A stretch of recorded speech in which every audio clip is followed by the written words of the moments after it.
Hello everyone, welcome back to machine learning classes. In previous sessions, we have seen what is meaning of concept learning, what is meaning of learning a concept. We had hypothesis space.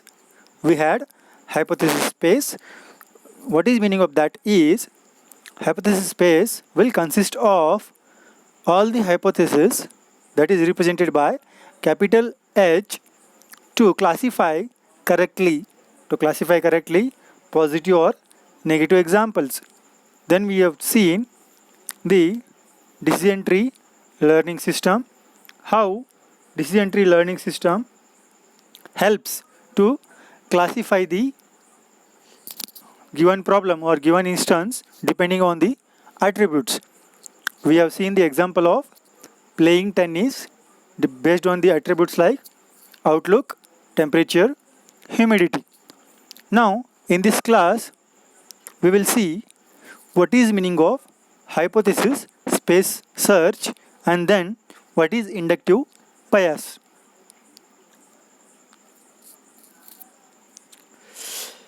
See, hypothesis space search. We are searching in the hypothesis space.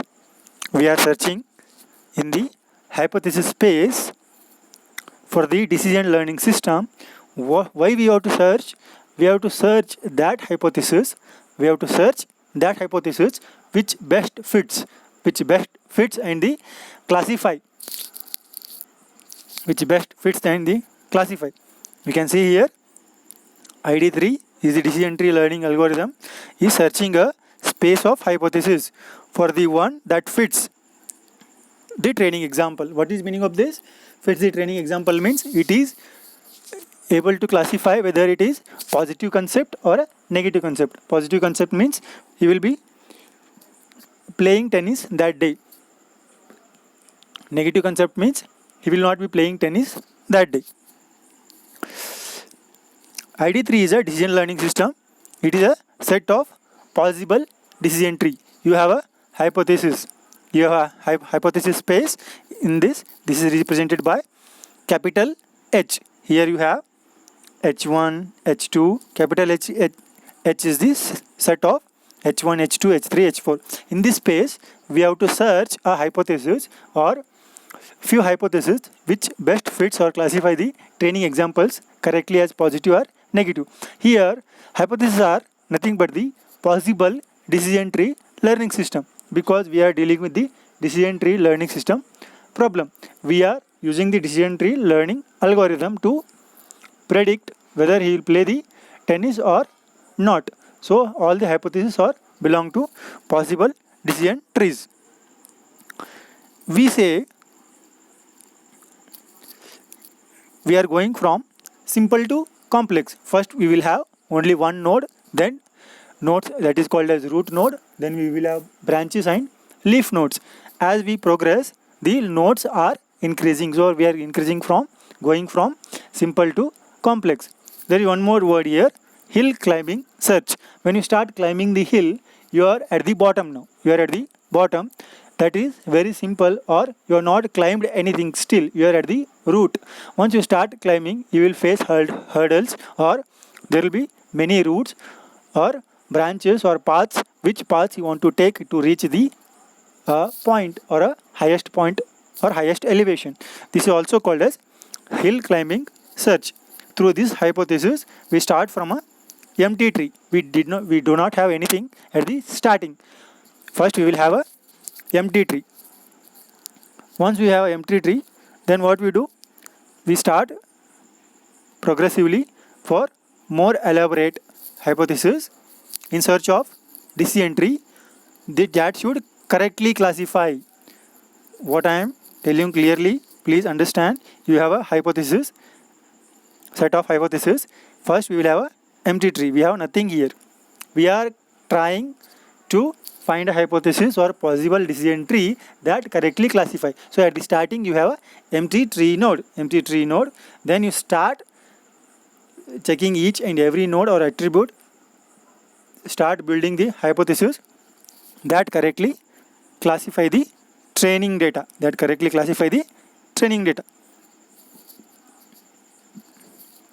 You can see first we will have a empty tree. This hypothesis is for ID3 algorithm. We will have a empty tree or simple. Then we start going attribute by attribute. Then the conditions and the values, it start getting complex and hill climbing. You are empty or starting, then you start climbing.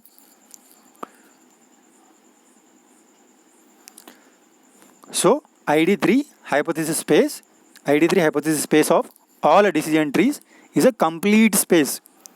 Please understand here, ID3 hypothesis space of all decision trees is a complete space of finite, that is not infinite, finite discrete valued 2 or 3 or 4. Discrete valued means it can be boolean valued yes or no, whether he enjoy the sport that day yes or no. Discrete valued relative to the available attribute, because every finite discrete valued function can be represented by some decision tree. Every finite valued function can be represented by a decision tree. You will have an attribute, then you can have a 3 or 4 or 5 values for that. Those many number of finite discrete branches will be there. Hypothesis space might not contain the target function. It avoids the major risk methods that search incomplete hypothesis space. What is meaning of this? That ID3 will find exactly the couple of hypotheses, that in that there will be one hypothesis exactly fits, and all the other hypotheses also will be able to classify the given training example.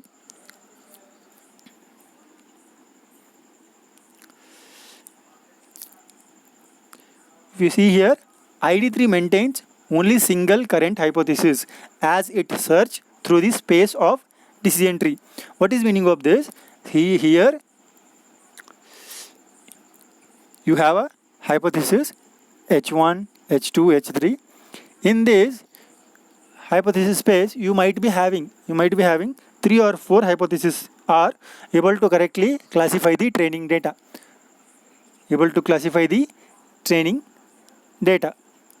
So what ID3 algorithm does,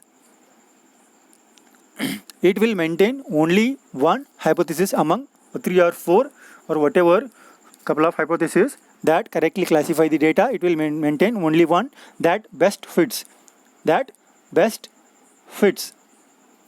Whereas candidate elimination algorithm maintains all the hypotheses which are consistent with the training example. If I want to give you a simple example, for example, you have a station here one more station here, station A and station B. If you want to go to station A to station B, let us say we have 3 roads. You can choose any road. What ID3 does is, ID3 choose this path or maintains only single current hypothesis, this one best, whereas candidate elimination algorithm maintains all the 3 hypotheses.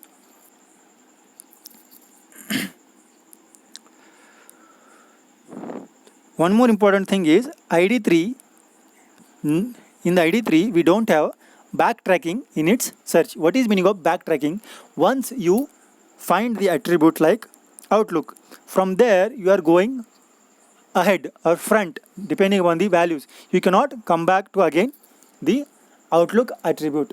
I hope you are understanding. Once we select the attribute as the root node, from there we are going ahead. We are not coming back. That is meaning of backtracking. In ID3 algorithm, we do not have any backtracking in its search. ID3 uses all training examples at each step. ID3 uses all training examples at each step. At each attribute, it will check all the training examples. Then it will see for which value of that attribute, whether it is positive or negative. So it uses all training examples at each step, so that it can handle the noise very easily. Now something called as inductive bias in decision tree learning. What is meaning of inductive bias? Inductive inductive means it is not explicitly given, but you have to guess or assume or probability. For example, you have a five training examples. You have five training examples. You have trained your machine on those five training examples. Now, when you are working, if you get a sixth instance that is not trained for your machine, what you have to do is, as your machine learned all those five training examples, as your machine learns the concept of those five training examples, it should be able to predict. It should be able to predict or guess what will be my output, whether it is yes or no for the sixth instance. That is meaning of inductive, that is assumption. Inductive bias is the set of assumptions together with the training data deductively justify the classification assigned to the future instances. Whatever future comes, it will assign, whether it is positive or negative. How it does? It has certain assumptions. It favors the shorter trees over longer trees. You might be having, I have just given you one simple example. When you want to move from one station to a station B to station B, you had three routes, but shorter route was the direct route. Shorter route was direct route. So ID3 uses in the inductive bias the shorter trees, not the longer tree. It select the tree routes. It select the tree routes which has the highest information gain closest to the root. We have already seen in the decision tree learning algorithm, when we are solving the problem, whichever gives the highest information gain, we were picking that as the next node or next attribute. So it selects the highest information gain closest to the root, as we are going from root to leaf node. How we do in the inductive bias, how we approximate, how we are assuming, what we do is, first we consider an algorithm that begins with the empty tree. First we do not have anything. Then what we do, we see the breadth and depth. We more concentrate on the breadth rather than the depth. Breadth means how many attributes are there. Depth means in each of the attribute how many values are there. So first we concentrate on the breadth first, progressively more complex trees. We focus on the one value or depth of 1 at the first instance, then depth of 2. So it is called as the breadth first algorithm. Breadth first ID3 algorithm. Once it finds the consistent with the training data, it returns the smallest consistent tree at search depth. Why we select the breadth first and shorter trees? Because we have to give a shorter decision tree or shorter decision hypothesis for the training example, which should be consistent. You can see here, once it finds the decision tree consistent with the training data, it returns the smallest consistent tree at that search depth, tree with the fewest nodes. We call that as breadth first ID3 algorithm. It works on the shorter trees, prefer over the longer trees.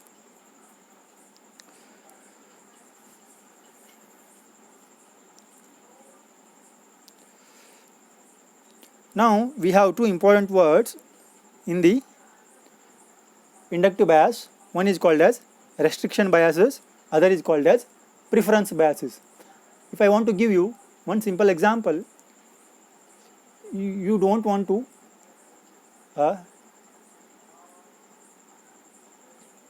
or for that matter, you don't want to study today. You are putting restriction on yourself, or you want to study only for 3 hours or 4 hours. Are you understanding? That you are putting restriction on your study schedule. What is meaning of preference bias?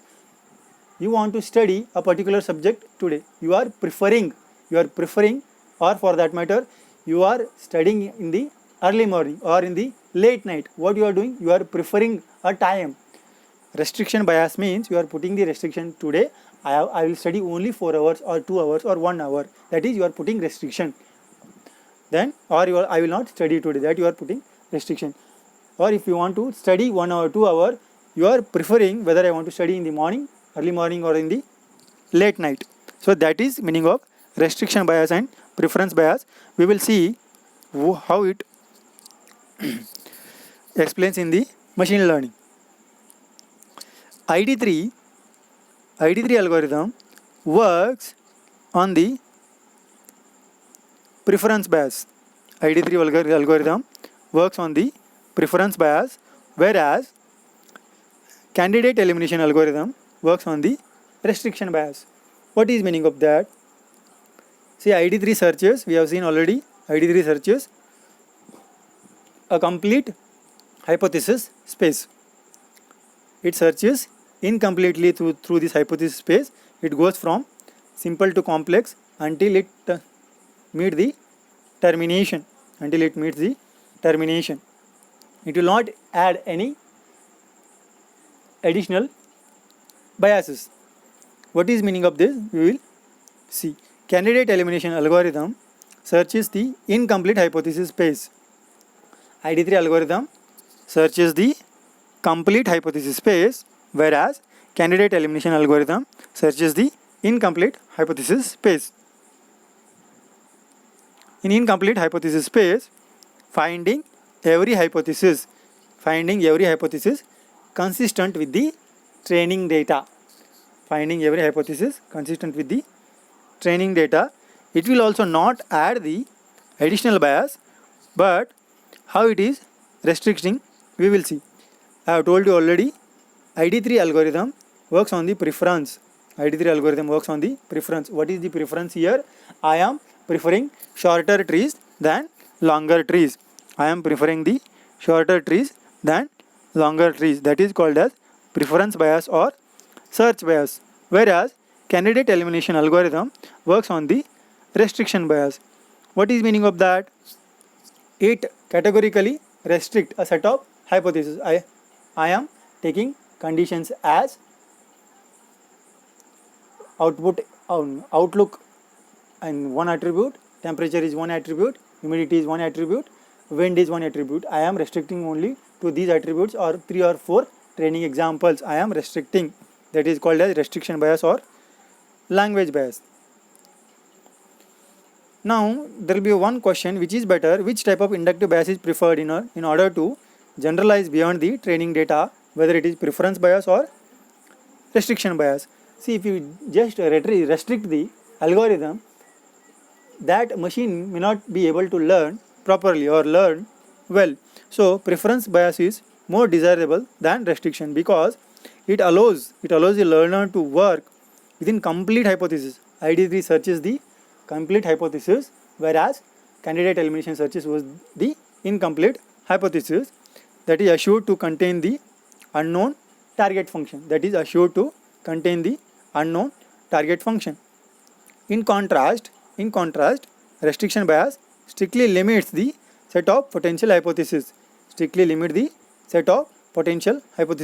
3 or 4, that is less desirable. It introduces the possibility of unknown target function altogether.